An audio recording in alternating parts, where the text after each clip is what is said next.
Assalamualaikum warahmatullahi wabarakatuh. Sahabat podcast horor Dwi Widianti, apa kabar teman-teman semuanya? Semoga kalian selalu dalam keadaan sehat walafiat. Di podcast kali ini aku akan menceritakan sebuah kisah yang dialami langsung atau kisah nyata, di mana kejadiannya ini terjadi pada tahun 1970-an di Kampung Pendawangan. Dan cerita ini berjudul Diculik Wewe Gombel yang ditulis oleh penulis malam 94. Untuk teman-teman yang belum support, terus support channel ini dengan cara klik tombol subscribe, like, dan tekan lonceng notifikasinya supaya teman-teman gak ketinggalan cerita terbaru dari aku. Oke, tidak usah pakai lama, langsung saja kita masuk ke alur ceritanya. Saat berusia 9 tahun, Sri dikenal periang dan memiliki banyak sahabat. Salah satunya adalah Marni, sahabat Sri sedari kecil. Rumah Marni dan Sri pun berdekatan, serta perbedaan usia antara Marni dan Sri bisa dibilang cukup dekat.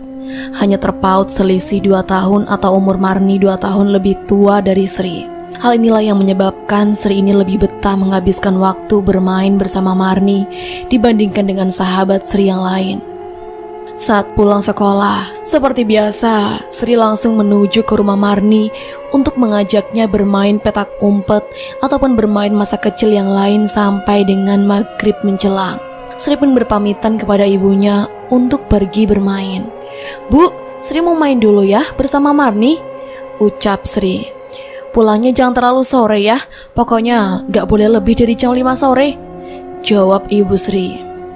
Sedikit gambaran aja nih teman-teman, rumahnya Sri ini berada di daerah perkampungan yang berdekatan dengan hutan dan dikelilingi juga oleh lahan kosong yang ditumbuhi banyak ilalang tinggi. Jadi, ibu Sri selalu mewanti-wanti anaknya buat gak pulang lewat lebih dari jam 5 sore karena takut diculik makhluk halus. Berbeda dengan Sri, Marni yang notabene anak yatim saat berusia 5 tahun sudah membiasakan hidup mandiri sejak kecil. Marni mau tidak mau harus bisa diandalkan oleh ibunya untuk mencari kayu bakar atau daun-daunan yang bisa dimakan di sekitar pinggir hutan dan lahan kosong tersebut. Walaupun hari sudah gelap, karena terlalu asyik bermain, Marni ini malah kelupaan untuk melakukan tugas-tugasnya. Sampai pada akhirnya, "Marni, aku pulang dulu ya, soalnya nanti ibu marah kalau aku pulangnya kesorean," ucap Sri sambil berlari pergi meninggalkan Marni sendiri di sekitaran lahan kosong. Marni sore itu enggan langsung pulang ke rumah karena ia takut jika ibunya pulang sehabis dari berdagang jamu keliling kampung akan memarahi Marni. Oleh sebab itu, ia belum selesai menunaikan tugasnya untuk memasak dan membersihkan rumah. "Aduh, aku lupa untuk mencari kayu bakar. Belum lagi aku harus mencari tumbuhan jamur untuk masak. Tapi sekarang langit udah senja, sebentar lagi akan gelap. Aku harus segera bergegas untuk menyelesaikan semua tugasku," batin Marni yang kemudian masuk ke dalam hutan. Apes bagi Marni. Setelah 30 menit berlalu, ia belum juga menemukan apa yang ia cari. "Loh, aneh, seharusnya ranting-ranting pohon itu berserakan di sekitar wilayah ini," tanya Marni dalam hati sambil menengok kanan kiri. Jalan setapak di pinggiran hutan, Marni semakin panik manakala lantunan suara azan maghrib sudah berkumandang dan langit sudah mulai gelap. "Marni, Marni, di mana kamu?" Tiba-tiba ia dikejutkan oleh suara yang tidak asing baginya. "Iya Bu, Marni di sini," jawab Marni. Ternyata itu adalah suara ibu Marni yang sudah pulang berjualan jamu keliling. "Kamu ini keterlaluan Marni, di rumah semua masih berantakan. Ibu lihat kamu pun belum memasak. Jangankan memasak, kayu bakar pun kamu tidak bawa. Sudah, karena kamu nakal, nanti ibu hukum kamu tidak boleh masuk ke dalam rumah," bentak ibu Marni sambil tangan kanannya menjewar telinga Marni. "Ampun Bu, tadi Marni mencari-cari kayu bakar, tapi memang tidak ketemu Bu," jawab Marni sambil terisak tangis. "Kamu itu jangan ngelawan sama ibu. Alasan saja tidak ada kayu bakar. Ini lihat, ibu sudah membawa kayu bakar yang ibu temui di sepanjang jalan tadi saat mencari kamu. Ibu juga sudah membawa beberapa daunan dan jamur. Kamu memang anak nakal. Pokoknya nanti kamu makan di luar dan tidur di luar, bentak Ibu Marni. Berkali-kali Marni memohon ampun kepada ibunya. Namun saat itu hati Ibu Marni sedang ditutup dengan amarah yang tidak mendasar pada sang anak. Ibu Marni melampiaskan kesalahannya kepada Marni karena ayah Marni yang pergi begitu saja tanpa tanggung jawab. Entah hingga kini apa yang ayah masih hidup atau tidak. Namun satu hal yang Marni ketahui, jika ia adalah anak yatim. Setelah sampai di rumah, dengan tega Ibu Marni mengunci Marni di depan rumahnya, padahal langit sudah gelap. "Ibu, ampun, tolong buka Bu, Marni mau masuk. Marni kedinginan dan juga lapar Bu," ucap Marni dari luar rumah sambil tangannya mengetuk-ngetuk pintu rumah. "Halah, biarin saja dulu Marni dihukum di luar. Ini semua karena bapaknya yang tega meninggalkan aku dan Marni. Kalau saja masih ada bapaknya, mungkin aku dan Marni tidak harus bersusah-susah seperti ini," batin Ibu Marni. Di sisi lain, Marni yang sedang menggigil kedinginan dan perutnya lapar di luar rumah tiba-tiba didekati oleh seseorang perempuan yang mungkin berusia sekitar 35 tahunan. "Adik manis, kenapa kamu menangis malam-malam begini?" tanyanya lemah lembut sambil tangan kanannya mengelus-ngelus rambut Marni. "Saya sedang dihukum sama ibu, Kak," jawab Marni sambil tangannya menyeka air mata. Kasihan adik manis, kamu ini tidak pantas diperlakukan seperti ini sama ibumu. Sekarang kamu pasti kedinginan ya adik manis. Ini, pakailah kain selendang milik kakak untuk menghangatkan tubuhmu adik manis." "Adik manis ini namanya Marni ya?" tanya si perempuan misterius itu. Marni mengangguk sambil melilitkan selendang itu di tubuhnya.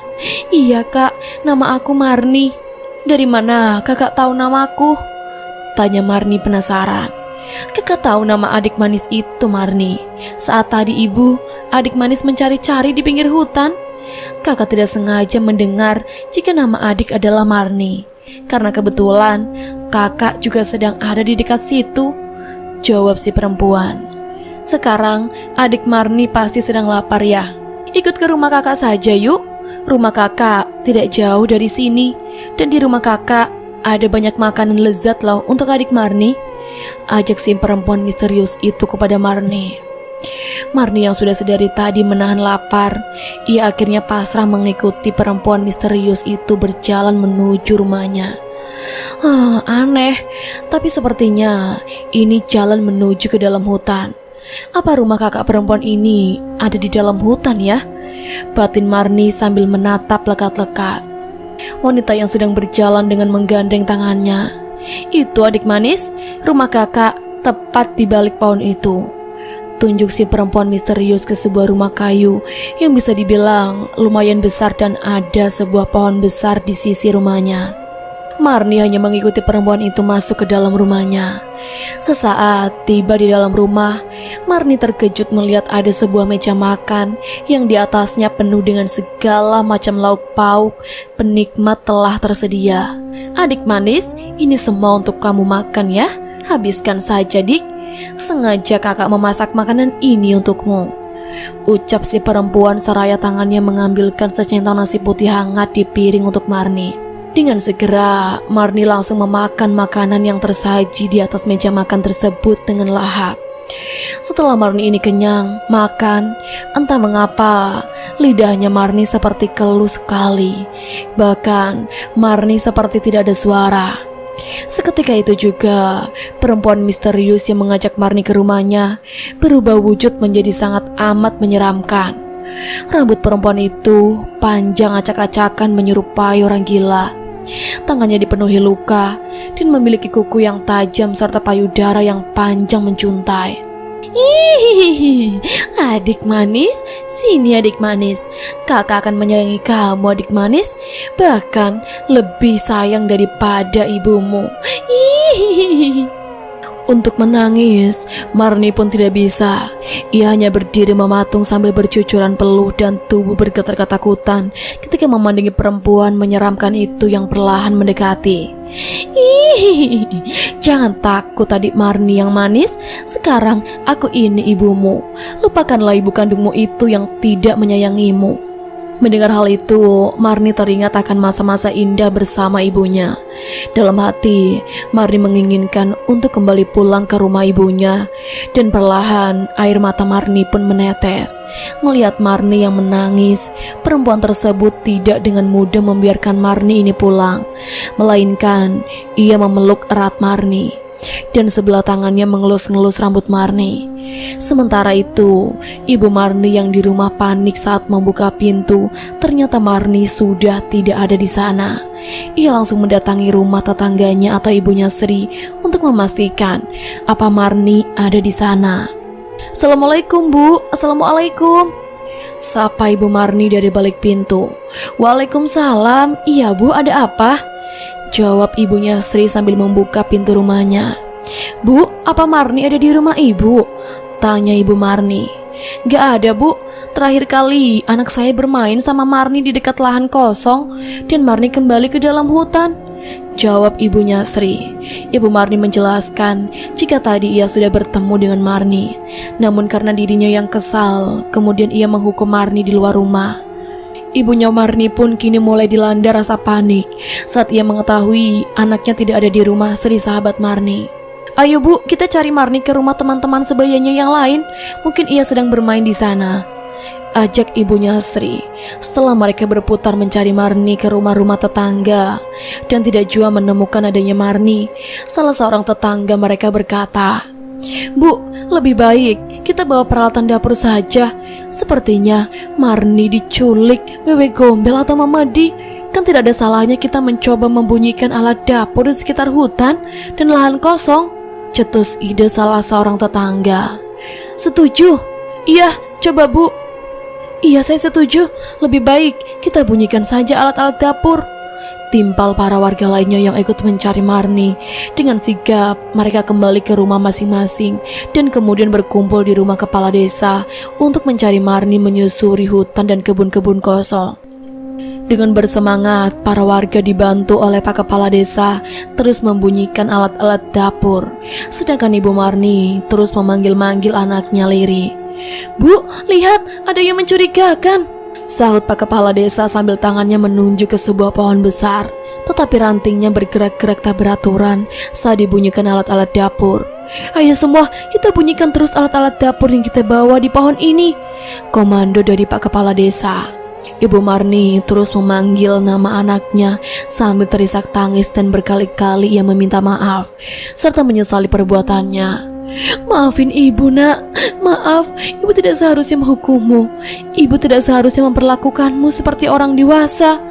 Sesaat sehabis kata-kata penyesalan itu terucap dari bibir Ibu Marni, tiba-tiba dari atas pohon terlihat payudara yang menjuntai ke bawah dan diiringi suara tawa. "Kalian makhluk bodoh yang tidak tahu bersyukur. Darah daging yang seharusnya kau jaga malah kau sia-siakan hanya karena menuruti egomu sendiri. Di luar sana banyak yang menginginkan untuk mempunyai seorang anak, tapi kalian yang sudah diberikan malah tidak bisa menyayanginya." Teriak lenggingan suara Wewe Gombel dari atas pohon. "Ayo kita bacakan ayat-ayat suci dan doa-doa yang kita bisa." Sebagian lagi terus bunyikan alat dapurnya. Aba-aba dari kepala desa kemudian diikuti oleh warga lainnya sampai dengan sosok mengerikan itu hilang. Tidak lama mendengar ada suara isak tangis Marni di balik pohon tersebut. "Nah, itu dia Marni," jawab salah seorang warga. "Alhamdulillah ya Allah, masih diberikan kesempatan untuk bertemu Marni kembali," jawab Ibu Marni yang tidak hentinya bersyukur. Kemudian Marni dibawa oleh para warga dan juga ibunya ke rumah. Di sepanjang jalan, Marni tidak bersuara dan tidak juga berekspresi seperti biasa, hanya terdiam membisu dengan tubuh yang dingin. Ibunya, Sri, yang melihat keanehan pada diri Marni, langsung menyarankan agar Ibu Marni segera memanggil orang pintar agar jiwa Marni bisa terselamatkan. "Bu Marni, sepertinya ada yang salah, Bu, dengan Marni. Lebih baik besok segera kita panggilkan orang pintar untuk mengobati Marni." Tubuhnya dingin dan sama sekali Marni tidak bersuara. ucap ibunya Sri. Ibu Marni kemudian menatap dalam-dalam mata anaknya dan mencoba mengajak berbicara. Namun hanya diam serta tatapan Marni pun kosong. Benar Bu, Marni seperti bukan Marni yang saya kenal. Baiklah, besok saya akan segera mencari orang pintar untuk mengobati Marni, jawab Ibu Marni. Ibu Sri yang mengerti akan kekhawatiran seorang ibu jika anaknya sedang tidak baik-baik saja. Ibu Sri pun bercerita tentang pengalaman anak laki-lakinya yang berpindah ke alam lain karena menikah dengan jin kepada Ibu Marni. Bu, saya mengerti kekhawatiran Ibu Marni. Semoga Marni keadaannya bisa seperti sedia kala. Saya paham betul rasanya kehilangan anak yang kita cintai, ucap Ibu Sri sembari menguatkan. Langit semakin gelap dan para warga pun membubarkan diri satu persatu dari rumah Ibu Marni. Seharian Ibu Marni tetap terjaga di rumahnya menjaga Marni. Marni masih tetap saja enggan berbicara. Matanya hanya menatap kosong dan tubuhnya pun semakin dingin. Ibu Marni terus memeluk dan menciumi anaknya sambil bersenandung. Marni anakku, maafin ibu nak. Beri ibu kesempatan untuk membahagiakanmu. Seharusnya ibu bisa menjagamu karena ayahmu sudah tidak memperdulikanmu lagi. Suara Ibu Marni lirih menahan tangis sambil terus memeluk anak semata wayangnya Marni. Assalamualaikum Bu, ini saya Bu Yatmi, atau Ibu Sri dengan Pak Kades dan Pak Jumin. Suara bertamu di pagi hari. Ibunya Marni segera membuka pintu dan menyambut tamu di depan rumahnya. Tanpa basa-basi, Pak Jumin atau orang pintar segera meminta untuk mengeluarkan Marni dari dalam kamar. Marni ini jiwanya masih ditawan oleh Wewe Gombel Bu.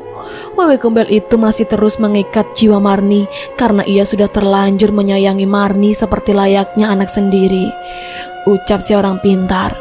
Lantas bagaimana Pak cara membebaskan jiwa Marni? Tanya Ibu Marni. Buatlah pengajian 3 hari berturut-turut untuk mendoakan Marni, serta persiapkan tanaman bidara yang daunnya ditumbuk halus serta dilumuri ke seluruh tubuh Marni. Setelah Marni sadar, tolong pakaian yang dipakai Marni saat hilang dikubur saja, agar Wewe Gombel itu tidak bisa lagi mengendus keberadaan Marni, perintah Pak Jumin. Pak Kades dan ibunya Sri kemudian sepakat akan membantu dengan cara mengumpulkan para warga untuk pengajian, serta ibunya Sri menyambut kudapan bagi warga pengajian yang hadir. Terima kasih banyak, kalian sudah membantu saya sejauh ini, ucap ibunya Marni terharu. Singkat cerita, saat pengajian hari ketiga berlangsung, tubuh Marni yang sudah dilumuri oleh daun bidara kemudian bereaksi. Perlahan, Marni memanggil-manggil ibunya untuk mendekati. Marni nampak sangat terguncang ketakutan. Ia menangis dan terus menangis. Sontak saja, warga yang mengadakan pengajian saat itu riuh melihat Marni ini sudah pulih. Hihihi, jaga anakmu atau akan kubawa dia bersamaku. Kali ini dia kulepaskan, tetapi nanti aku akan datang lagi jika kamu menyia-nyiakan anak itu, teriak suara perempuan melengking di atas pohon. Marni yang sudah kembali pulih seperti sedia kala mulai menceritakan saat ia diculik Wewe Gombel tersebut. Marni yang ditawan oleh Wewe Gombel diberi makan oleh kotoran manusia dan juga segala jenis kotoran hewan yang berbau busuk sekali. Rumah yang sebelumnya terlihat mewah ternyata adalah pohon yang rindang. Marni mengaku mendengar saat para warga yang datang mencarinya dan membunyikan alat-alat dapur. Kala itu bibir Marni terasa keluh dan tidak bisa berbicara apa-apa. Marni melihat Wewe Gombel menari-nari saat mendengar suara bising dari alat-alat dapur. Itulah mengapa pohon yang ditempati oleh Wewe Gombel bergoyang-goyang dan dengan mudah Pak Kades serta para warga bisa menemui raga Marni. Tak hanya sampai di situ, Marni pun sempat dibawa ke alam jin. Marni diajak Wewe Gombel tersebut memasuki rumah yang isinya sangat berantakan dan dipenuhi oleh sampah. Baunya pun sangat menyengat. Akhir cerita, Ibu Marni mengikuti saran dari Pak Jumin untuk membuang pakaian yang dipakai Marni saat diculik Wewe Gombel. Tak lama dari kejadian hilangnya Marni, Ibu Marni memutuskan untuk pindah ke kampung halaman neneknya yang berada di daerah Jawa Tengah. Nah teman-teman, jadi itulah tadi akhir cerita dari Diculik Wewe Gombel. Semoga teman-teman bisa mengambil hikmah dan pesan-pesan yang terkandung dalam cerita ini ya. Aku akhiri dulu sampai di sini ceritanya. Sampai bertemu di ceritaku selanjutnya. Wassalamualaikum warahmatullahi wabarakatuh.